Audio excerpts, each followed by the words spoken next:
Lumi i çokoladës dhe sekreti i ëmbël. Një ditë me diell të artë, Tuana, Lorisi dhe Melosi dolën për një shëtitje në pyllin pas shtëpisë së gjyshës. Ata ishin kurreshtar dhe plot energji, ndërsa kalonin përmes pemëve të larta dhe barit që këndonte në këmbët e tyre, dëgjuan një zhurmë të çuditshme. "Sht, dëgjuat," tha Tuana duke ngritur veshët.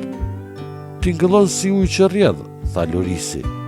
"Po, por era po mbon erë çokolate," tha Melosi me sytë e mëdhenj nga habia.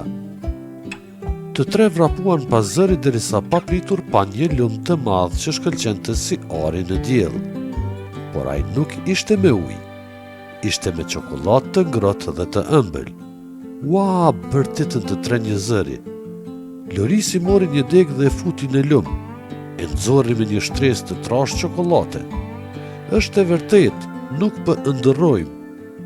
Në breg, gjetën një vark prej biskotët që priste aty. Si të ishte bërë posaçërisht për ta. Hipën brenda dhe lumi i mori ngadalë me vete, duke udhëruar erë çokolate dhe tinguj karameleje që këndonin. Ata gjatë udhëtimit pan pula prej çokolade që bënin vezë karamele, arinjë prej marshmallow që i përshëndesnin, dhe një ishull të vogël me pemë që kishin çokoladë në vend të ujit në kokër. Në mes të lumit një tabelë u shfaq.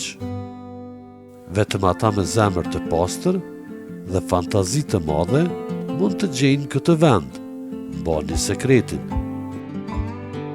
"A do ta tregojmë ndonjëherë?" pyeti Melosi. "Jo, le të jetë sekreti ynë," tha Tuana duke qeshur. "Dhe do të kthehemi sërish," shtoi Lorisi. Kur zbritën nga varka, një rrezë dielli i preku dhe hop u gjendën sërish në pyll, si të mos kishte ndodhur asgjë. Por në duart e tyre kishin një copë çokoladë të artë. Dëshmi që ëndra e tyre kishte qenë e vërtetë, dhe që nga ajo ditë, Tuana, Lorisi dhe Melosi kishin një sekret shumë, shumë të ëmbël.